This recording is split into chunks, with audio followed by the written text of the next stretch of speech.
আব্বাস ডাক দিয়ে বলছে, না ইমাম, আমার মা উম্মে বদিন বলেছে, আমি শুনেছি, আমি যেদিন দুনিয়ায় এসেছি চোখ খুলছিলাম না, আপনি যখন আমাকে কুলে নিয়েছেন সাথে সাথে চোখ খুলে সর্বপ্রথম আপনার চেহারা আমি দেখেছিলাম। ইমাম, আজকে আমি দুনিয়া থেকে চলে যাব। ইমাম, আজকে আমি দুনিয়া থেকে চলে যাব, আমার ইচ্ছা হচ্ছে আখিরি চেহারা যেন আপনারটা দেখি। ইমাম, এক চোখের মধ্যে তীর ঢুকেছে, আরেক চোখের মধ্যে রক্ত পড়ে চোখটা জমে আছে, আমি চোখ খুলতে পারছি না। ইমাম, আমার কাছে হাত নাই ওই রক্তগুলো পরিষ্কার করার জন্য। ইমাম, যদি আপনার কষ্ট না হয়, আপনার যদি কষ্ট না হয়, আপনার হাতে একটু চোখটা মুছে দেন, রক্তটা একটু করে সরাই দেন, আমি চোখটা খুলে আপনার নূরানি চেহারার জিয়ারত করে দুনিয়া থেকে চলে যাব। আমার ইমাম আব্বাসের চোখের রক্তগুলো মুছে করে দিলেন।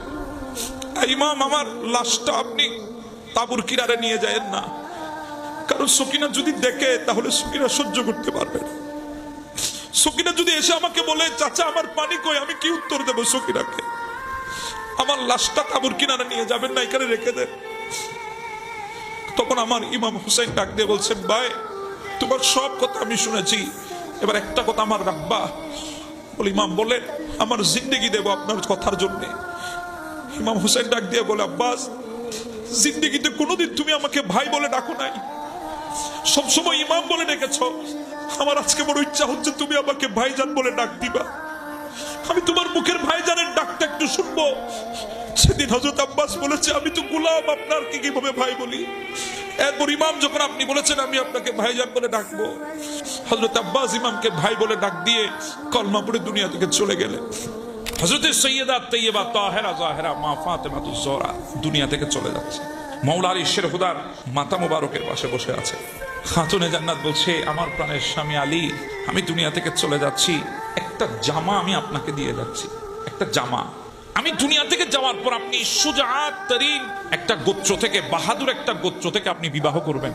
সেখানে আল্লাহ আপনাকে একটা পুত্র সন্তান দেবে, তার নাম আপনি আব্বাস রাখবেন। সুবহানাল্লাহ।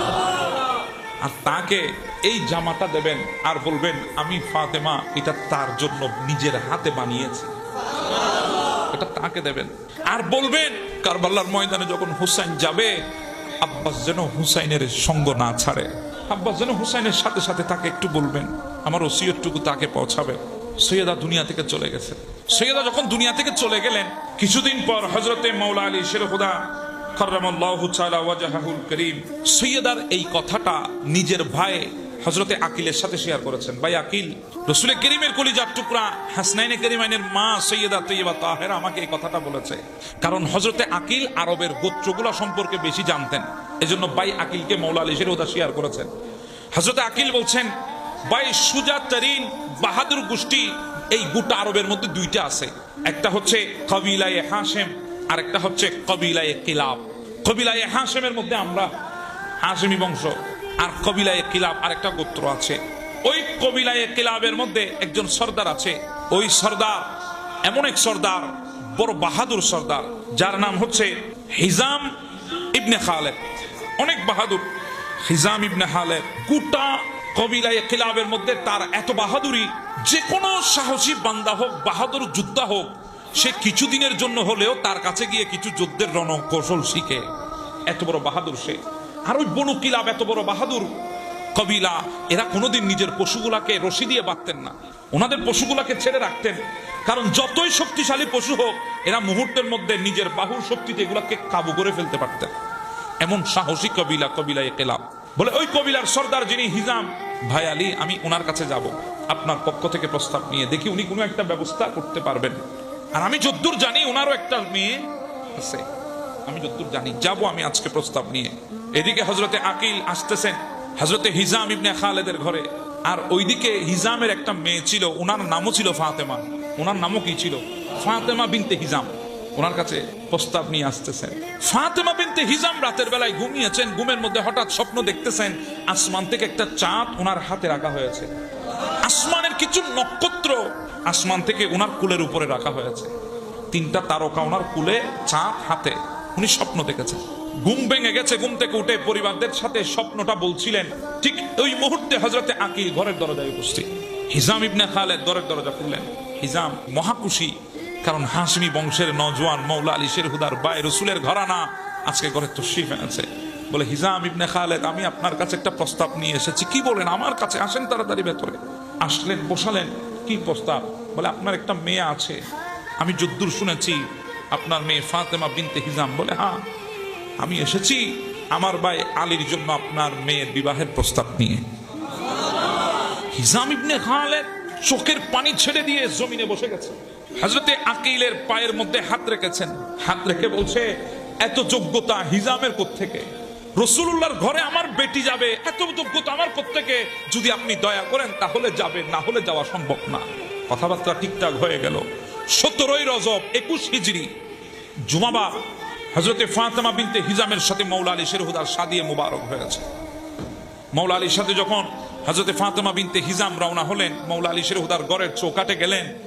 ফাতেমা বিনতে হিজাম পেছনে ফিরে রাসূলুল্লাহর গম্বুজের দিকে তাকিয়ে আল্লাহর দরবারে হাত তুলে শুকর আদায় করেছেন। ইনি বড় আবেদ ছিলেন। ফাতেমা বিনতে হিজাম বড় আবেদ ছিলেন, বড় নেককার ছিলেন, ইবাদতকারী ছিলেন। আহলে রাসূলকে বেশি মহব্বত করতেন। ঘরের চৌকাঠে দাঁড়িয়ে আল্লাহর দরবারে সিজদা দিয়ে শুকর আদায় করেছেন। মৌলা আলীকে বলছেন, হে আমার প্রাণের স্বামী, এই ঘরের মধ্যে ইমাম হাসান আর হুসাইন থাকে, জয়নাব বিনতে ফাতেমা থাকে। আপনি আল্লাহর ওয়াস্তে আমাকে ফাতেমা বলে ডাকবেন না। যদি ফাতেমা বলে ডাকেন তাদের অন্তরে লাগবে, কারণ তাদের মায়ের নামও ফাতেমা। আর কোথায় খাতুনে জান্নাত, আর আমি কোথায় ফাতেমা বিনতে হিজাম? আমার এই যোগ্যতা কোথায়? আমার বাবা তো রাসূলুল্লাহকে বেশি মহব্বত করতেন, এজন্য রাসূলুল্লাহর কলিজার টুকরা মেয়ের সাথে নাম মিলিয়ে নিসবতে আমার নাম রেখেছেন শুধুমাত্র বরকতের জন্য। আমার যোগ্যতা কই ফাতেমা হওয়া? আমার তো যোগ্যতা নেই, এজন্য আমাকে ফাতেমা বলবেন না। তখন মৌলা আলী শেরহুদা অবাক দৃষ্টিতে তাকিয়ে আছেন তার চেহারার দিকে, আর বলছে, ফাতেমা বিনতে হিজাম, আমি আজকে থেকে তোমাকে আর ফাতেমা বলবো না, উম্মে বনিন বলবো, বাচ্চাদের মা বলে ডাকবো। সুবহানাল্লাহ। উম্মে বনিন মানে কি? বাচ্চাদের মা। আমি বাচ্চাদের মা বলে তোমাকে ডাকবো। 22 হিজরি 4 শাবান মৌলা আলী শেরহুদা আর ফাতেমা বিনতে হিজাম উম্মে বনিনের ঘরের মধ্যে একটা পুত্র সন্তান জন্ম নিয়েছে। মৌলা আলী শেরহুদা তার নাম রেখেছেন আব্বাস। ভালোই দিন চলছিল, জামানাও পরিবর্তন হচ্ছিল, আব্বাসও বড় হচ্ছিল। আব্বাস যখন বড় হলো, মৌলা আলী শেরহুদা একদিন ডাক দিয়ে বলে, আব্বাস বেটা এদিকে আসো, তোমাকে আমি একটা আজকে উপহার দেব, যেটা আমি আমানত দেখেছি অনেক বছর। বলে বাবা কি উপহার? বলে এই জামাটা তোমাকে দেব। তুমি জানো এই জামাটা তোমাকে কে দিয়েছে? কার হাতে এই জামাটা তোমার জন্য সেলাই করেছে? বলে না বাবা, আমি তো জানি না। বলে এটা রাসূলুল্লাহর বেটি খাতুনে জান্নাত সাইয়্যিদা তাইয়্যিবা ফাতেমাতুজ জোহরা নিজের হাতে তোমার জন্য সেলাই করেছে, তোমাকে দেওয়ার জন্য আমাকে আমানত রেখেছে। আজকে তুমি এই জামার উপযুক্ত হয়েছো, আমি তোমাকে দিলাম। বেটা একটা ওসিয়ত তোমাকে শোনাবো, সৈয়দা ফাতেমা আমাকে বলেছিল, আমি সেটা তোমাকে শোনাবো। বেটা কোনোদিন হুসাইনের সঙ্গ ছাড়বা না, হুসাইনের সঙ্গে সঙ্গে থাকবা। হাই মা উম্মে বনিন সন্তানদেরকে ওসিয়ত করেছে, হে আমার সন্তানেরা শোনো, যদিও বা হাসনাইনে কারিমাইন তোমাদের ভাই, কিন্তু খবরদার কোনোদিন তাদেরকে ভাই মনে করবা না শুধু, কারণ এরা রাসূলুল্লাহর কলিজার টুকরা, এরা সৈয়দার সন্তান, তৈয়বার সন্তান, তাহেরার সন্তান, সৈয়দা শাবাবে আহলিল জান্নাহ। এরা এদেরকে ভাই মনে করবা না, এদেরকে ইমাম মনে করবা, নিজেদেরকে খাদেম মনে করবা। এজন্য হযরত আব্বাস জিন্দেগিতে কোনোদিন হাসনাইনে কারিমাইনকে ভাই বলে নাই, ইমাম বলেছে। আর ইমাম হোসেনের সাথে আব্বাস এমন ভাবে ছিলেন, ইমাম হোসেনকে একটা সেকেন্ডের জন্য একা আব্বাস ছাড়তেন না। হযরত ইমাম হোসেনের রাতের বেলা একটু তৃষ্ণা লাগতো বেশি। হযরত আব্বাস ইনাকে যখন ডাক দেওয়া হতো, ইমাম হোসেন যখন ডাক দিতেন, আব্বাস দৌড়ে গিয়ে তাড়াহুড়া করে মশক করে পানি নিয়ে আসতেন, ইমাম হোসেনকে পান করাতেন। এমনও রাত গেছে ইমাম হোসেনের কষ্ট হবে বলে আব্বাস মশক হাতে নিয়ে সারা রাত হোসেনের মাথা মুবারকের পাশে দাঁড়িয়েছিল। কি মোহাব্বত, কি ভালোবাসা, কি আদব তাদের ভেতরে। জামানা পরিবর্তন হলো, ইমাম হাসান শহীদ হয়ে গেছে। ইমাম হোসেন মদিনা থেকে চলে যাবে, রওনা হচ্ছেন। মা উম্মে বনিন ডাক দিলেন 4 সন্তানকে, এদিকে তোমরা বসে আছো, হোসেন চলে যাচ্ছে। হে আমার বেটারা, তোমরা তাড়াতাড়ি হোসেনের সাথে যাও। খবরদার, আমি তোমাদের মা উম্মে বনিন তোমাদেরকে বলছি, তোমাদের জিন্দেগি থাকতে হোসাইনের শরীরে যাতে বিন্দু পরিমাণ কোনো আঁচ না লাগে, তোমরা নিজেদেরকে হোসাইনের কদমে কোরবান করে দিবা। যাও তোমরা হোসাইনের সাথে যাও। কিতাবে আসতেছে ইমাম হোসেনের গোটা কাফেলার দায়িত্ব ছিল এই 4 ভাইয়ের হাতে। কারবালার ময়দানে পৌঁছে গেছে 10 তারিখ, যখন সকালবেলা দামামা বাজলো, যুদ্ধের ময়দানে সবাই যাচ্ছে, যখন হযরতে আলী আকবর, হযরতে সৈয়দনা কাসেম এসে ইমাম হোসেন থেকে অনুমতি চাচ্ছেন, হযরত আব্বাস তাকিয়ে আছে, দৌড় দিয়ে বলেন, আই ইমাম, আমরা থাকতে আকবর যাবে, কাসেম যাবে ময়দানে? এটা হতে পারে না। আমরা ভাইয়েরা আছি, যদি আগে ময়দানে কারবালায় যেতে হয় আমরাই যাব। আমাদের আগে আপনার ঘরের কাউকে আমরা কষ্ট পেতে দেব না যতদিন আমাদের জান আছে। এই কথা বলে সর্বপ্রথম 3 জন ভাইকে পাঠিয়েছেন ময়দানে কারবালায়। বনু হাশেমের মধ্যে সর্বপ্রথম আব্বাসের 3 ভাই কারবালার ময়দানে শাহাদাত বরণ করেছেন, শহীদ হয়ে গেছে। হযরত আব্বাস এসে ডাক দিয়ে বলে, আই ইমাম, এবার আমাকে অনুমতি দেন, আমিও যাব। আমার ইমাম ডাক দিয়ে আব্বাসের কাঁধে হাত দিয়ে বলে, আই আব্বাস, তুমি জানো না এই কারবালার ময়দানে তুমি আমার সেনাপতি, তুমি আমার আলম বরদার। কারবালার ময়দানে তুমি যদি চলে যাও আমি হোসেনের কোমর ভেঙে যাবে। ভাই আমি তোমাকে অনুমতি দেব না, তুমি থাকো আমার সাথে। একে একে সবাই যাচ্ছেন, শাহাদাত বরণ হচ্ছে। হযরতে সকিনাকে বড় মোহাব্বত করতেন আব্বাস। 3 দিন পর্যন্ত পানি বন্ধ।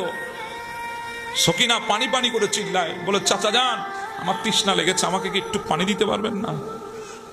চাচা, আপনি তো জিন্দেগিতে কোনো আশা আমার অপূরণ রাখেন নাই, যা চেয়েছে আপনি তা পূরণ করেছেন। আয় চাচা আব্বাস, আপনি কি আমাকে 1 ফোঁটা পানি কি পান করাতে পারবেন না? বিবি শাহের বানু দৌড় দিয়ে এসে বলে, ভাই আব্বাস, আমার পরে 6 মাসের দুধের শিশু আছে আলী আসগর, হয়তো ইমাম ওনার নজর আন্দাজ হয়ে গেছে, কিন্তু এই সন্তান কাঁদতে কাঁদতে আর কাঁদতে পারছে না, এই সন্তানকে একটু পানি এনে দিতে পারবেন না? হযরতে সকিনাকে নিয়ে আব্বাস হুসাইনের কাছে গেলেন, গিয়ে ডাক দিয়ে বলাই, ইমাম আমাকে অনুমতি দেন, আমি সকিনার জন্য আর আলী আসগরের জন্য পানি আনতে যাব। ইমাম বলে, না ভাই, 4000 সৈন্য ওখানে পাহারা দিয়ে আছে, আমি তোমাকে অনুমতি দিতে পারবো না। আব্বাস বলে, আই ইমাম, আমার সামনে সকিনা পানি না খেয়ে পানি পানি বলবে, আমি আব্বাস কিভাবে সহ্য করব? আমার এই জিন্দেগি তো মূল্যহীন হয়ে যাবে, আমাকে অনুমতি দেন, আমি একটু যাব, পানি নিয়ে আসবো। ইমাম হুসাইন না পারতে বলে, আমি তোমাকে অনুমতি দিতে পারবো না, যদি অনুমতি নিতে হয় যাও তোমার বোন জয়নাব বিনতে ফাতেমা থেকে অনুমতি নাও। হযরত আব্বাস গেলেন জয়নাব বিনতে ফাতেমার খেমার সামনে, তাঁবুর সামনে মাটিতে বসে হাতটা ভেতরে ঢুকাই দিয়ে বলে, আয় আমার বোন সৈয়দ জাদি, আয় আমার মুনিবা সৈয়দ জাদি জয়নাব বিনতে ফাতেমা, আমি এসেছি আপনার কাছ থেকে অনুমতি নিতে, আব্বাসকে অনুমতি দেন। আব্বাস ফুরাতের তীরে যাবে, সকিনার জন্য পানি আনবে, আসগরের জন্য পানি আনবে। জয়নাব বিনতে ফাতেমা চিৎকার দিয়ে উঠেছে, হায় আব্বাস, আজকে আমার বাবার কথা মনে পড়ে গেছে। আমার বাবা মাওলা আলী শের খুদা একদিন আমাকে বলছিল, হায় জয়নব, এমন একটা সময় আসবে কারবালার ময়দানে হুসাইনকে শহীদ করে দেবে, তোমাকে কয়েদি বানানো হবে, তোমাকে কয়েদি বানিয়ে শিকল পরিয়ে কুফার অলিতে গলিতে তোমাকে হাঁটানো হবে, তোমাকে বেইজ্জত করা হবে, কুফার জমিনে তোমাকে বেইজ্জত করবে, দামেস্কের জমিনে তোমাকে বেইজ্জত করবে, তোমার হাতে হাত করা লাগাবে, পায়ের মধ্যে বেড়ি লাগাবে। আমি সেদিন বলেছিলাম, আব্বাজান, যে জয়নবের ভাই আব্বাস আছে, পৃথিবীর কার শক্তি আছে এই জয়নবকে কয়েদি বানাবে? আজকে বুঝতে পেরেছি, ভাই আব্বাস, তুমি শাহাদাত বরণ করতে চলে যাচ্ছ, আমি জয়নবের কাছে এসেছি অনুমতি চাইতে। ভাই আব্বাস রে, আমি তোমাকে কিভাবে অনুমতি দিই? আব্বাস বলে, বোন, আপনি যদি অনুমতি না দেন, সকিনা আমার সামনে ছটপট করবে, আমি কিভাবে সহ্য করব? রাসূলুল্লাহকে কিভাবে চেহারা দেখাবো? রাসূলুল্লাহ যদি বলে, আব্বাস তুই ময়দানে কারবালায় থাকতে, আমার সকিনা পানি না খেয়েছিল, আমি সেদিন কি বলবো? যদি ফাতেমাতুজ জোহরা যদি জিজ্ঞাসা করে, আয় আব্বাস, আমি তোকে আমার হাতে সেলাই করে জামা দিয়েছি, তুই আমার পক্ষ থেকে জামা পেয়েছিস, ওসিয়তনামা পেয়েছিস, এরপরেও তোর সামনে সকিনা পানি না খেয়েছিল, তুই কি করেছিস? আমি কি উত্তর দেব? হাই সৈয়দা, আমাকে অনুমতি দেন, আমি যাব ফুরাতের তীরে। সৈয়দা অনুমতি দিলেন। হযরতে আব্বাস ঘোড়ার উপরে উঠে মশক হাতে নিয়ে হায় এমন ভাবে ময়দানে কারবালায় ঝাঁপিয়ে পড়েছে, মনে হচ্ছে জমিন আব্বাসের কদমের চুমা নিতে চায়, আসমান আব্বাসের কপালের চুমা নিতে চায়। গোটা ময়দানে কারবালার ফুরাতের তীরে 4000 সৈন্য সেকেন্ডে আব্বাসের হয়ে গেছে। আব্বাস চলে গেলেন ফুরাতের তীরে, গিয়ে 2 কুশ করে পানি নিলেন, পানি পান করার ইচ্ছা করলেন। হঠাৎ দেখতেছে সকিনার চেহারা বেশি ওঠে। চাচা, পানি তো আমার জন্য আনতে গিয়েছেন, আপনি আগে খাবেন।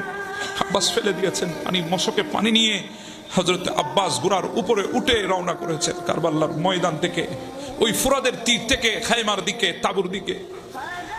এইদিকে ইয়াজিদ বাহিনী থেকে এলান হলো, খবরদার 1 ফোঁটা পানি যাতে হুসাইনের তাবুতে না যায়। যদি যায় আজকে আমাদের রক্তে লালে লাল হবে।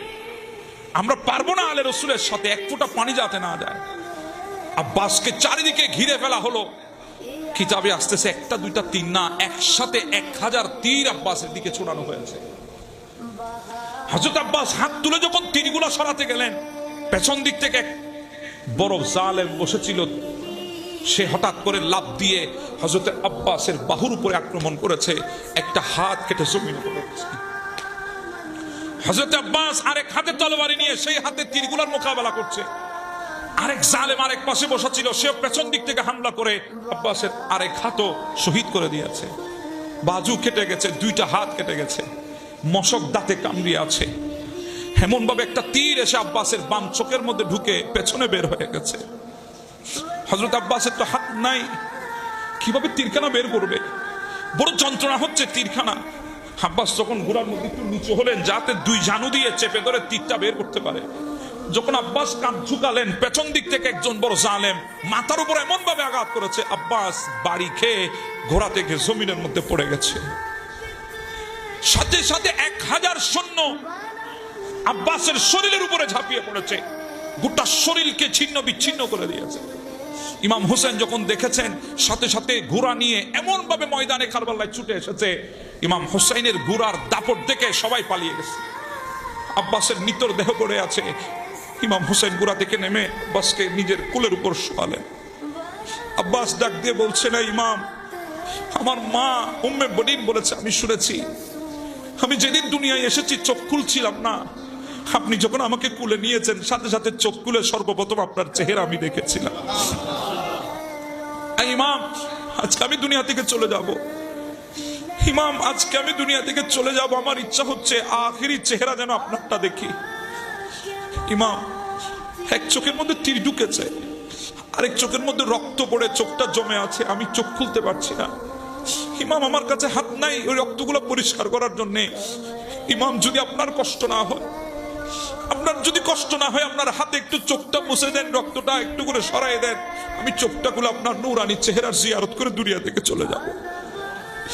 আমার ইমাম আব্বাসের চোখের রক্তগুলো মুছে করে দিলেন। ইমাম, আমার লাশটা আপনি তাবুর কিনারে নিয়ে যায়েন না, কারণ সকিনা যদি দেখে তাহলে সকিনা সহ্য করতে পারবে। সকিনা যদি এসে আমাকে বলে, চাচা আমার পানি কই, আমি কি উত্তর দেব সকিনাকে? আমার লাশটা তাবুর কিনারে নিয়ে যাবেন না, এখানে রেখে দেন। তখন আমার ইমাম হুসাইন ডাক দিয়ে বলছেন, ভাই তোমার সব কথা আমি শুনেছি, এবার একটা কথা আমার রাখবা। বলে, ইমাম বলেন। আমার জিন্দেগি দেব আপনার কথার জন্য। ইমাম হুসাইন ডাক দিয়ে বলে, আব্বাস, জিন্দেগিতে কোনোদিন তুমি আমাকে ভাই বলে ডাকো নাই, সবসময় ইমাম বলে ডেকেছ।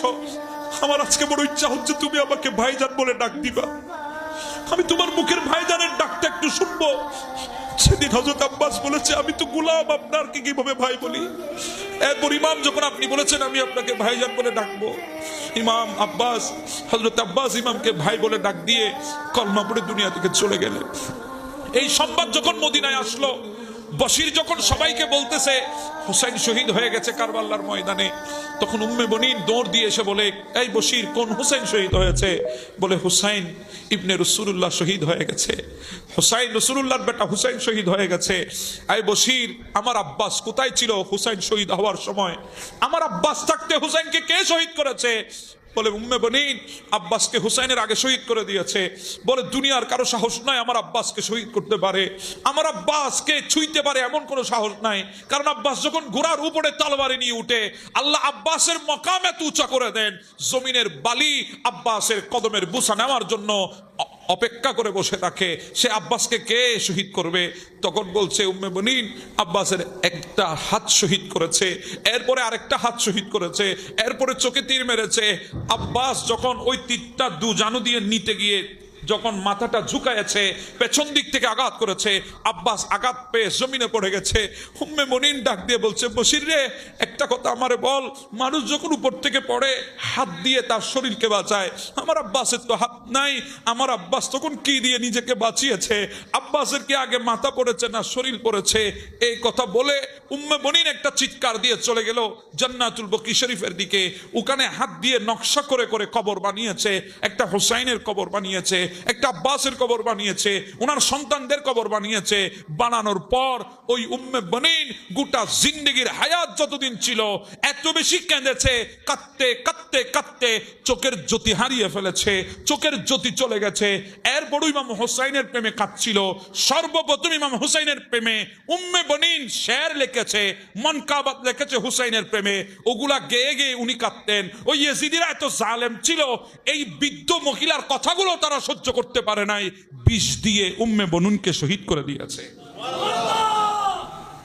এতটা মর্মান্তিক ছিল আহলে বাইতের সাথে কারবালার ময়দানে, এত কষ্ট আহলে বাইতকে তারা দিয়েছে। এবার বলেন, আহলে রসুলকে মহাব্বত করলে যদি জান্নাত পাওয়া যায়, আহলে রসুলকে কষ্ট দিলে তার জন্য তো জাহান্নাম।